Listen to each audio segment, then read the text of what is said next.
మకర రాశి వారికి శ్రీ పరాభవ నమ సంవత్సరంలో ఆదాయ వ్యయాలు ఎలా ఉండబోతున్నాయి, ఐశ్వర్య ఆనందాన్ని ఎలా పొందాలో ఈ వీడియోలో ఓం నమః శివాయ నమో నారాయణాయ స్వర్ణాకర్షణ కాల భైరవాయ నమో నమః.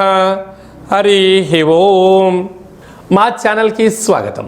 చూస్తున్న వీక్షకులకు ప్రేక్షకులకు ప్రియ కాల భైరవ భగవద్బంధులకి స్వాగతం పలుకుతూ మమ్మల్ని ఎంతగానో ఆదరిస్తూ ఉండబడినటువంటి ప్రియ సోదర సోదరీమణులకు, జ్యోతిష్య అభిమానులకు, సనాతన ధర్మ సంరక్షకులకు అందరికీ కూడా తెలుగు ఉగాది పండగ శ్రీ పరాభవనామ సంవత్సర పండగ శుభాకాంక్షలు. ఈ సంవత్సరం రాజు దేవగురు బృహస్పతి అవ్వడం వలన అందరికీ మంచి విద్యను, విద్యార్థులకు విద్యను, ఉద్యోగస్తులకు ప్రమోషను, వ్యాపారస్తులకు ధనాదాయము, రాజకీయవేత్తలకు అనేక రకాల పదవులు అలంకరిస్తూ నైపుణ్యంతో కూడుకున్న, ఆరోగ్యంతో కూడుకున్న ఐశ్వర్యాన్ని ప్రసాదించాలని మనం కూడా మనసారా కోరుకుందాం. ద్వాదశ రాశుల్లో గ్రహ గమనాలు వీక్షింపచేద్దాం. మిథున రాశిలో దేవగురు బృహస్పతి సంచార స్థితి, సింహరాశిలో కేతు సంచార స్థితి, అలాగనే కుంభరాశిలో రాహు సంచార స్థితి, మీనరాశిలో శని భగవానుడి సంచార స్థితితో ద్వాదశ రాశుల్లో గ్రహ గమనాలు ఈ విధంగా ఉన్నాయి.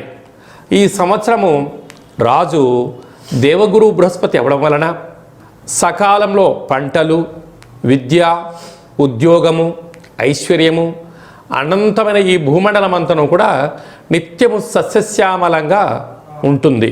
కనుక అందరికీ ఇది చాలా శుభకరణంగా భావించగలగాలి. మంత్రివర్యులు కుజభగవానుడు అవ్వడం వలన పాలకుల మధ్య స్వల్పమైన విభేదాలు ఉండే అవకాశాలు ఉన్నాయి. సమన్వయంగా ఎవరైతే ముందుకు వెళ్ళగలరో వారందరికీ ఐశ్వర్యం కలుగుతుంది అని చెప్పి గమనించాలి. కనుక ఈ సంవత్సరము పరాభవనామ సంవత్సరము అంటే కొద్దిపాటి అధర్మంగా ఉండబడిన వారికి పరాభవము, అవమానం తప్పదు, ధర్మబద్ధంగా ఉండబడిన వారికి ఐశ్వర్యం కలుగుతుందని చెప్పి కూడా గమనించాలి. మకర రాశి వారికి శ్రీ పరాభవనామ సంవత్సరంలో ఆదాయ వ్యయాలు ఎలా ఉండబోతున్నాయి, ఐశ్వర్య ఆనందాన్ని ఎలా పొందాలో ఈ వీడియోలో సవివరంగా సంపూర్ణంగా తెలుసుకుందాం.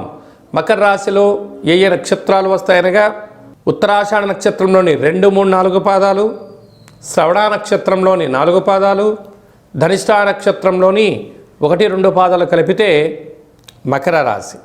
రాశాధిపతి శని భగవానుడు. వీరికి ధనావాకు కుటుంబ స్థానంలో రాహు సంచారము చేయడం, ఒకవైపు వీరు మంచినీళ్ళను లాగా ధనాన్ని ఖర్చు పెట్టేటువంటి మనస్తత్వం కలిగిన వ్యక్తులు వీరు. అంటే వీరికి తల్లిదండ్రుల ద్వారా కానీ, గురువుల ద్వారా కానీ, పూర్వజన్మ సుకృతం ద్వారా కానీ అనంతమైన సంపద, ఆనందానికి, విలాస జీవితానికి వీరే కేంద్ర బిందువులు.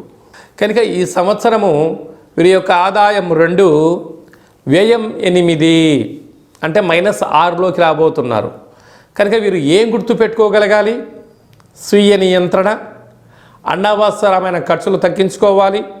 విందులని, వినోదాలని, ఆర్భాటాలకు వెళ్ళారా? మీరు అప్పుల పాలు కావడమే కాకుండా కుటుంబాన్ని అస్తవ్యస్త పాలు చేయడం, క్రెడిట్ కార్డులో డబ్బులు గీయడం, డబ్బులు ఇస్తున్నారు కదా అని చెప్పి లోన్లు తేవడం, రెండూ కూడా భవిష్యత్తులో మిమ్మల్ని ఇబ్బంది చెందించే పరిస్థితి కనపడుతుందని చెప్పి జ్యోతిర్విజ్ఞానం తెలియచేస్తుంది. రాజ్యపూజ్యం 1, అవమానం 2, శత్రువులు పొంచి ఉన్నారు. కనుక దయచేసి అప్పులు ఇవ్వద్దు, అప్పులు కూడా పుచ్చుకోవద్దు అని చెప్పి జ్యోతిర్విజ్ఞానం తెలియచేస్తుంది. వీరికి తృతీయ స్థానాధిపతి రాజు అవ్వడం, దేవగురు బృహస్పతి అక్కడి శని భగవానుడు కూడా ఉండడం వలన తల్లిదండ్రులతో, అన్నాదమ్ముళ్లతో, అక్కాచెల్లెలతో, పార్ట్నర్షిప్ వ్యవహార కార్యక్రమాల వారితో ప్రేమ, ఆప్యాయత, అనురాగం, సత్ప్రవర్తన మీరు ఉండగలిగినట్లయితే మీకు చాలా మంచి కాలంగా భావించగలగాలి. అర్ధాష్టమ రాశాధిపతి కుజుడు మంత్రివర్యులు అవ్వడం వలన ప్రభుత్వపు అధికారులతో, ఎంతో సమన్వయం అవసరం. పోలీస్ శాఖ, రక్షణ శాఖ, న్యాయ శాఖలతో ఆచితూచి మీరు ఉండగలగాలి. అది కాకుండా దూరావాయు జల ప్రయాణాలు చేసేటప్పుడు కూడా ఎన్నో జాగ్రత్తలు పాటించాలి. వీరు ఈ సంవత్సరము ఇటువంటి పరిస్థితుల్లో 6వ తారీఖు 2వ నెల 2027 పుష్యమాస అమావాస్య శనివారము శ్రవణ నక్షత్ర సందర్భంగా ఆ రోజు దూరావాయు జల ప్రయాణాలు పెట్టుకోవద్దు.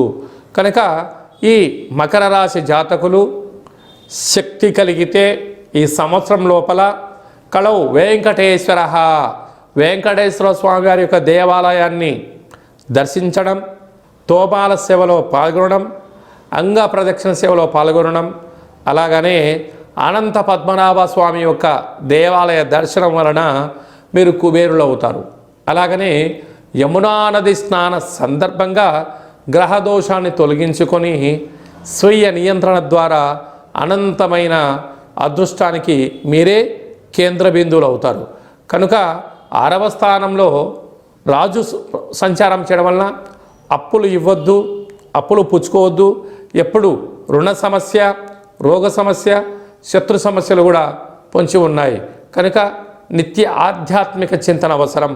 మనిషి శరీరంలోని మూలాధార, స్వధిష్టాన, మణిపూర్వక, విశుద్ధ, అనాథ, ఆజ్ఞ, షట్చక్రాలను నిత్యము అదుపులో ఉంచుకోవడం, మెడిటేషన్ చేయడము, వాటిని వికసింపజేసుకునేటువంటి శక్తిని చేయడము వలన సంపూర్ణ నిత్య ఆనందభరితంగా ఉండే ప్రయత్నం చేయాలి. ప్రతిరోజు సూర్య నమస్కారం అవసరం. ప్రతి శనివారం పూట ఉపవాసం అవసరం అని చెప్పి గుర్తు పెట్టుకోగలగాలి. అలాగా సినిమా రంగాల్లో ఉండబడిన వారు, డాక్టర్లు, అలాగనే న్యాయవాదులు, సాఫ్ట్వేర్ రంగంలో ఉండబడిన వారు, హార్డ్వేర్ రంగంలో ఉండబడిన వారందరూ కూడా తగు జాగ్రత్తలు పాటించడం చాలా అవసరం. కారులో ప్రయాణం చేసేటప్పుడు తప్పక సీట్ బెల్ట్ పెట్టుకోండి. బైకు ప్రయాణం చేసేవాడు తప్పక హెల్మెట్ పెట్టుకోండి. వీలైనంత వరకు సత్ప్రవర్తన, ఆధ్యాత్మిక చింతన, ధర్మ మార్గంలో మీరు ఉండగలిగినట్లయితే మంచి సువర్ణపు కాలాన్ని, జీవితాన్ని మీరు పొందబోతారు.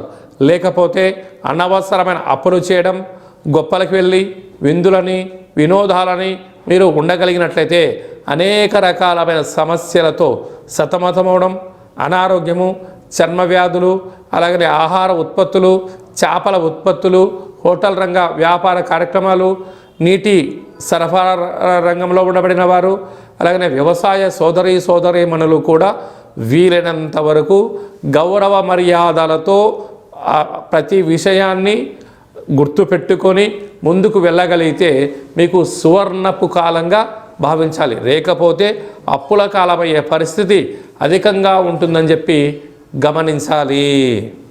శ్రీ పరాభవనామ సంవత్సరం అంతనూ కూడా అన్నింటా మనం విజయం సాధించగలగాలి అన్నట్లయితే రాజు దేవగురు బృహస్పతి అవ్వడం వలన ప్రతి గురువారం పూట శ్రీ మేధాదక్షిణామూర్తి స్వామి యొక్క దర్శనం, రాఘవేంద్ర స్వామి వారి యొక్క పారాయణం, గురుచరిత్ర పారాయణం చేయడం వలన అందరికీ శుభం కలుగుతుంది. ఈ సంవత్సరము మనకు యమునా నది పుష్కరాలు కనుక పుష్కర స్నానం చేయడం వలన సంపూర్ణమైనటువంటి సకల దోషాలు తొలగి ఐశ్వర్యం కూడా కలుగుతుంది. అలాగనే మంత్రివర్యులు కుజభగవానుడు అవ్వడం వలన శ్రీ వళ్ళీ దేవసేన సుబ్రహ్మణ్యేశ్వర స్వామివారి యొక్క అష్టకాన్ని వినడం, ప్రతి మంగళవారం పూట కుజుడికి సంబంధించిన పూజా కార్యక్రమంలో పాల్గొనడం, షష్ఠీ తిథి యందున దేవాలయంలో పాలు పోసి లేకపోతే పుట్టలో పాలు పోయడం వలన కుజభగవాను యొక్క ఆశీస్సులు కలుగుతాయి. అలాగనే ఈ సంవత్సరం పేరే పరాభవనామ సంవత్సరం. అధర్మంగా, అన్యాయంగా ఉండబడిన వారికి కొద్దిపాటి ఇబ్బందులు ఉంటాయి. కనుక ఎవరు కూడా పుట్టగానే ఎవరు తప్పులు చేయాలనుకోరు. కాలక్రమేణా కొన్ని జరుగుతూ ఉంటాయి. కనుక వీటిని అధిగమించగలగాలి అన్నట్లయితే కాలాన్ని శాసింపజేసే శక్తి కాలభైరవుడికి ఉంటుంది. కనుక ఒక్కొక్క నెలలో ఒక్కొక్క రకమైన కాలభైరవుడు ఉంటాడు. కాళభైరవనామ స్మరణ, అష్టకాన్ని వినడం, గృహంలో కూష్మాణ దీపాన్ని పెట్టుకోవడం, కుక్కలకు ఆహారాన్ని ఏర్పాటు చేయడం, పక్షులకు ఆహారాన్ని ఏర్పాటు చేయడం వలన సకల గ్రహ దోషాలు తొలగిపోతాయి. అలాగనే మీ వ్యక్తిగత జాతకం తెలుసుకోవాలనుకుంటున్నారా?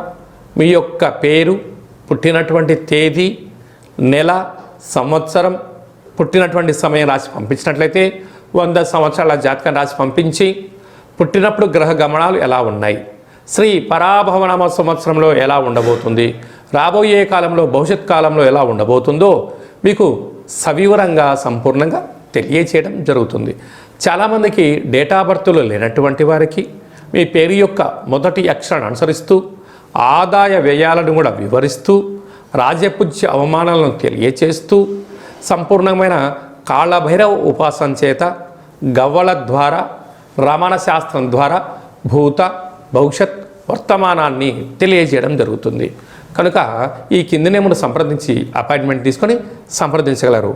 శ్రీ పరాభవనామ సంవత్సరం అంతనూ కూడా అందరికీ నిండు 100 ఏళ్ల ఆయురారోగ్యాలు, ఐశ్వర్యము, ఆనందము, పాడి పంట, ఐశ్వర్యము, స్వయం కృషి, పట్టుదలతో అందరికీ విజయాలు కలగాలని కోరుకుంటూ మనసారా కాళభైరవ స్వామి యొక్క ఆశీస్సులు.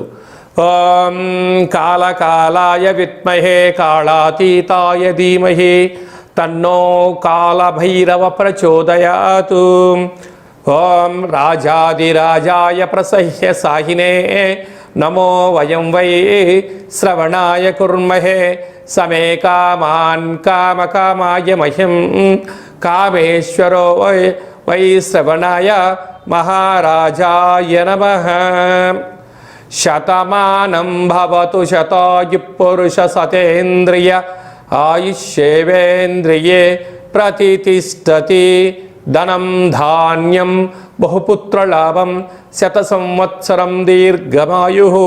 శ్రీ పరాభవనామ సంవత్సరాంతం అఖండం నిత్యం శాంతిరస్తు, వృద్ధిరస్తు, తుష్టిరస్తు, అవిఘ్నమస్తు, ఆయుష్యమస్తు, ఆరోగ్యమస్తు.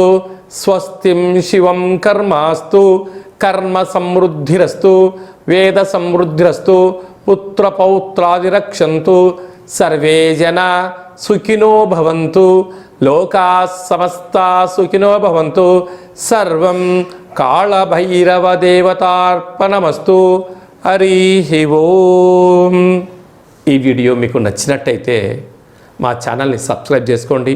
అందరికన్నా ముందుగా ఆధ్యాత్మికమైనటువంటి సలహాలు సూచనల కోసం మా ఛానల్ని గంట సింబల్ ప్రెస్ చేసి ఆలైన బటన్ కూడా ప్రెస్ చేసి భగవద్బంధులకు, మిత్రులకు, స్నేహితులకు ఈ సమాచారాన్ని, భక్తి సమాచారాన్ని చేరవేసి హిందూ ధర్మాన్ని కాపాడగలరు.